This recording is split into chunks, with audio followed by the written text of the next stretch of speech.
it took me a while. I kind of, when we were at one of the first hearings, I got Miss Hines' pleadings. I saw that email and she was indignant that the defendants were in there and they were removing property, and she contacted the undersheriff, and I was aware tangentially of the zoning action.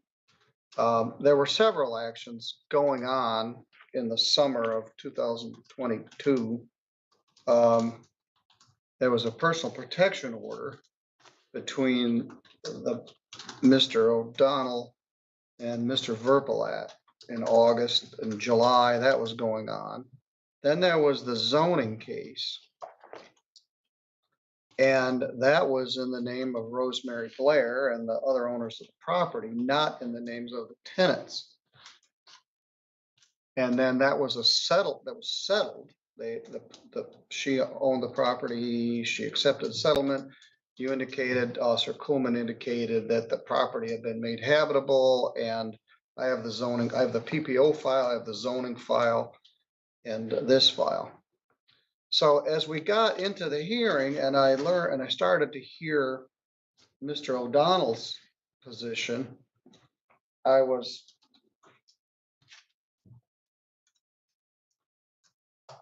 offended. Maybe outraged is too strong of a word. My opinion at that point was the defendant, the plaintiff, used the zoning system to force the defendants out of the house. And I have some serious concerns about violation of the lockout law. I felt that they got used.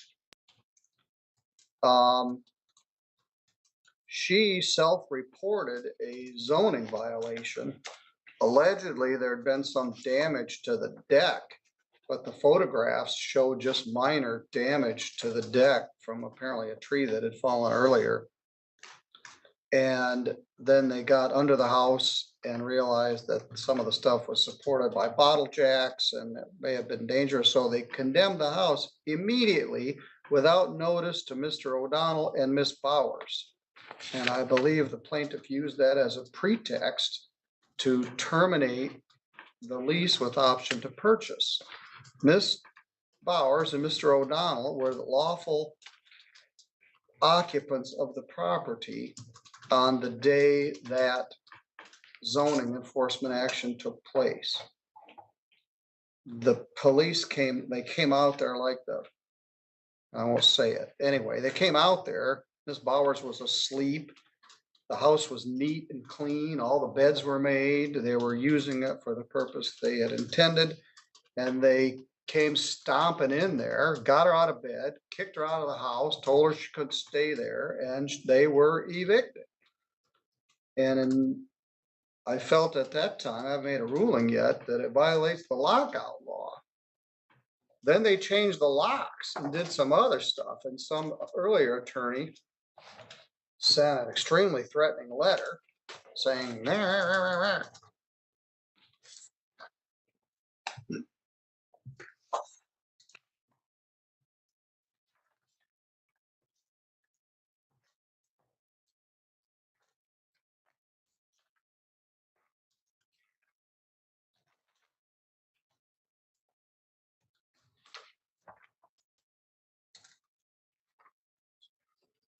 Your Honor, those letters, if you're looking for them, are Exhibit 9 of our brief in opposition to the motion relief. They're in the original pleadings as well, but the lockout law, which is found at 600.2918, any person is rejected and put out of any lands in a forcible and lawful manner and is afterwards being held or kept out by force is entitled to 3 times the amount of his or her actual damages, or $200,000 or $200, excuse me, whichever is greater. Paragraph 2, any tenant in possession of premises whose possessory interest has been unlawfully interfered by the owner is entitled to recover the amount of their actual damages, $200, whichever is greater, And I think there's a position in there also for attorney fees. By changing or altering the locks, this is 2F, by causing by action or omission the termination or interruption of services provided. They called the zoning people to ask them to condemn their own house. And then they used the section of the lease option to purchase that says under destruction or condemnation of the premises, if the premises are damaged or destroyed by fire or other casual to the extent that the enjoyment of the dwelling is substantially impaired, landlord in its sole discretion may elect to repair the premises or terminate the lease upon 30 days written notice to the tenant. Well, that wasn't even done. If the premises are condemned and cannot be repaired, this lease will terminate on 20 days written notice by either party. So on the day the zoning police show up, Mr. Bowers, Miss Bowers and Mr. O'Donnell have a lease with option to purchase effective November 15th of 2021 with 0 monthly payment. However, the testimony at the earlier hearing was they had given Miss Blair $85,000 plus an additional $15,000 plus some other money. Their testimony was they were paying $200 a month, although the lease did not require that. What's really going on is this is a purchase price for $450,000, and this house is probably worth $800,000 to $900,000. A $450,000 sale price in this market for this house is a very low price. At any rate, they called the zoning police on themselves, condemned their house, immediately kicked the defendants out, attempted to change the locks, and this action was begun. Ms. Hines was indignant, and then I said, well, I'm not sure your client has clean hands. Well, then she was more indignant. I hadn't made any finding at that point, but that was my impression at the close of that hearing. And I'd seen the zoning case. I saw the very minor damage to the deck. And then it started out as this. So the lockout law could allow the defendant to claim 3 times their actual damages plus attorney fees. So it is a summary proceeding action. There's all this other stuff circling around, but it boils down to the defendants want to execute the contract, which is a specific performance action. The plaintiff contends in some of the pleadings that she wasn't competent or capable to enter into such a contract at that time. Specific performance is an equitable remedy, mostly rests in the circuit court. So that's a concern that you should have on behalf of your client, whether they violate the lockout law, and she's going to be liable for 3 times the amount of their actual damages plus their attorney fees. And the question is whether or not they can execute the contract. So she wants the house back, but they have a lease. They had a lease that was in effect at the time, and they did an end around the lease by using a zoning action. I'm not sure whose idea it was. The PPO action was going on at the same time. The zoning enforcement people also get a phone call saying they want their house inspected, again with 0 notice to the tenants in the house. So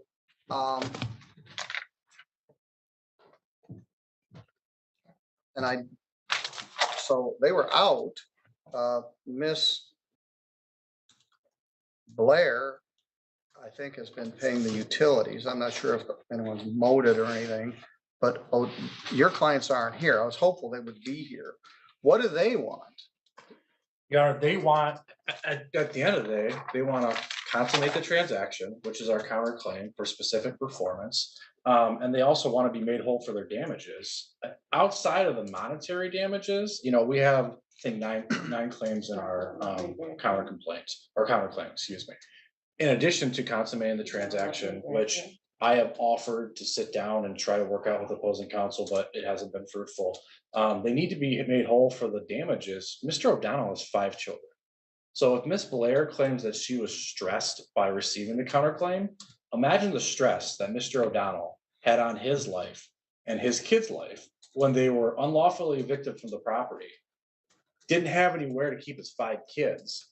His relationship with Miss Bowers fizzled out after that because she was so distraught that 2 men came into the house when she was sleeping twice without warning and searched the premises, which she didn't know anything about. So it's ruined his personal life. It's really put a strain on his relationship with his children and where they're at. So at the end of the day, that's for a different hearing on the 26th, but they want to consummate the transaction. They've already provided Ms. Blair with over $100,000. And then also to be made whole for the damages that they've incurred by finding alternative housing and the attorney fees, which are very high at this point because we've had to file countless motions that I think are improper under the court rules. They're seeking to extend the time. There should be a default entered. Now there's a motion to extend the default, which is improper under the court rules. It should be a motion to set aside a default judgment, which they don't have a. Well, I haven't actually entered it yet, Right. so. Right. So yeah, procedurally, I guess, but the motion for extension of time will get there because it's the next motion, but the grounds aren't there and the relief can't be granted by the court. So, if they want to try to have a pass at the default, under 2.603, the motion is set aside the default, they have to have a meritorious defense and good cause, which they don't have. But to answer the court's question, at the end of the day, we would like to consummate the transaction. Mr. O'Donnell would like to move back into the house that he put a lot of work into and paid over $100,000 for. And then also he wants to be made whole for his actual damages after the wrongful eviction. There's one other thing that you failed to mention. At the time, they had given notice to Mr. O'Donnell if they wanted to execute the sale within 30 days. I don't remember I wrote it down, 90 days. 90 so days. He had started working with a financial lender to complete the transaction. And his testimony was, it was his intention to complete the purchase of the home. He was ready, willing, and able within 90 days from Ms. Blair when she said, I want to move forward with the purchase price to purchase the house. After that time, I believe that was August 4th. After that time, the pretextual zoning condemnation happens. They get illegally evicted from the house. And then now she files a summary proceeding to recover possession of the property, which is ironic in itself because she already had possession of the property because she illegally evicted them from it. So, and one more thing, Your Honor, too, the lease with the option to purchase, which is a land contract, that Ms. Blair now claims she didn't have the mental capacity to sign because she has lymphedema, which is swelling of your lymph nodes, not a mental capacity order, doesn't affect your cognitive ability. That's the very contract that her lawyer relied on, Mr. Yonker, to terminate under the condemnation term of that contract. So when she was illegally evicting him, she used it to kick him out.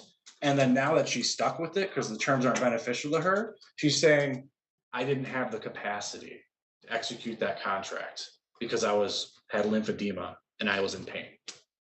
Well, where I was going was the interest rates have substantially gone up. The money that Mr. O'Donnell would have been able to borrow in August of 2022 and what he has to pay interest to borrow it today, I'm sure is greatly increased. And so I'm not sure what's going on behind the scenes, but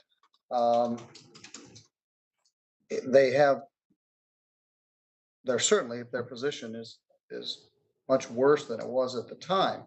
And that theoretically, that contract is still in effect. Now it's expired because of the legal action. By theory, they were supposed to complete it by I think it was November 30th. At any rate, it has not been completed, but his testimony was, once she gave him the notice, he was ready to complete it. And then this pretext zoning action took place, which resulted in them being removed from the house.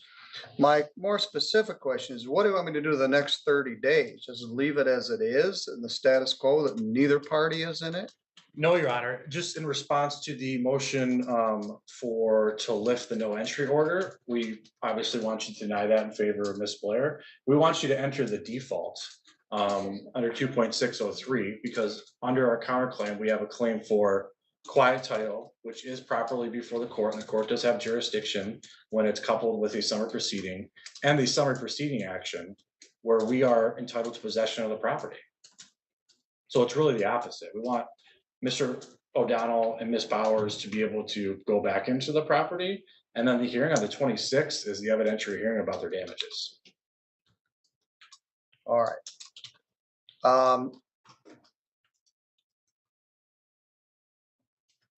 Oh, I'm sorry, one more thing, Your Honor, too, if I may. After they were evicted from the property, all of their personal property was removed by Ms. Blair from the property. Snowmobile, snow blower, countless items in the garage, it was all taken out of there by Ms. Blair.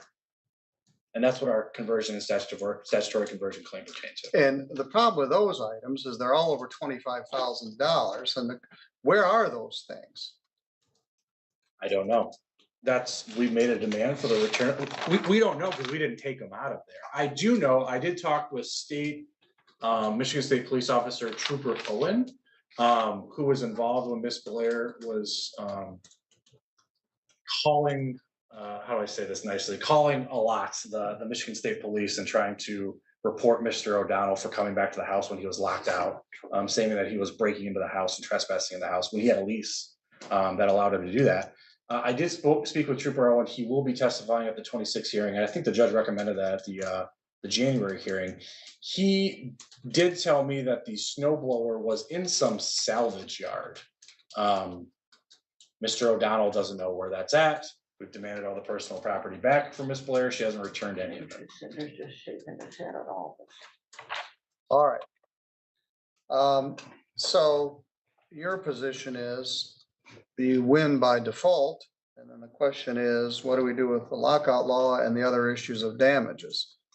And they should be entitled to immediate possession. Correct, Your Honor. Under quiet title and the Summary Proceedings Act that we have in a counterclaim, the default establishes liability. Our client is entitled to immediate possession.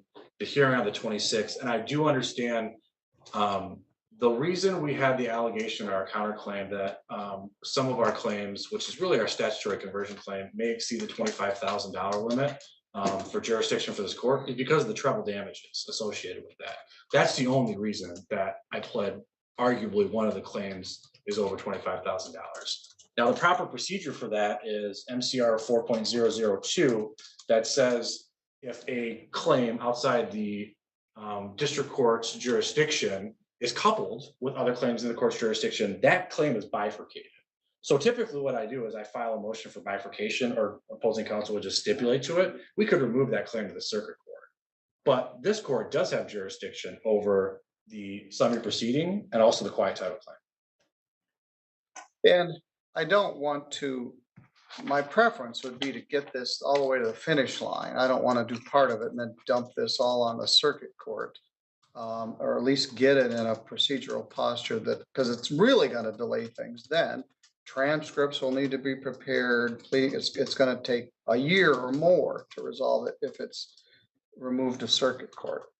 Asterisk. Now this part of the case is where things get truly shocking.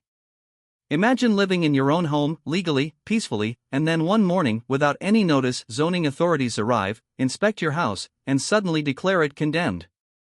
That's exactly what happened to Mr. O'Donnell and Miss Bowers. The judge even highlighted that this could be a violation of the lockout law, which means the defendants might be entitled to 3 times their actual damages, plus attorney fees.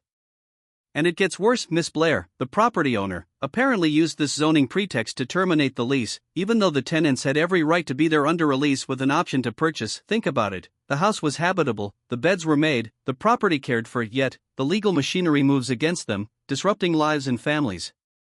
Mr. O'Donnell has 5 children, and this eviction didn't just affect him financially, it strained his relationships and forced him to scramble for housing. On top of that, personal belongings worth tens of thousands of dollars, including a snowmobile and other equipment, were removed without consent, triggering statutory conversion claims. This isn't just a property dispute, it's a collision of law, personal hardship, and strategic maneuvering. And here's the big question for you watching: if you were in the tenant's shoes, would you fight back in court or just move on? Drop your thoughts below, because this case isn't just about money, it's about justice, fairness, and the human cost when legal power is misused. Asterisk.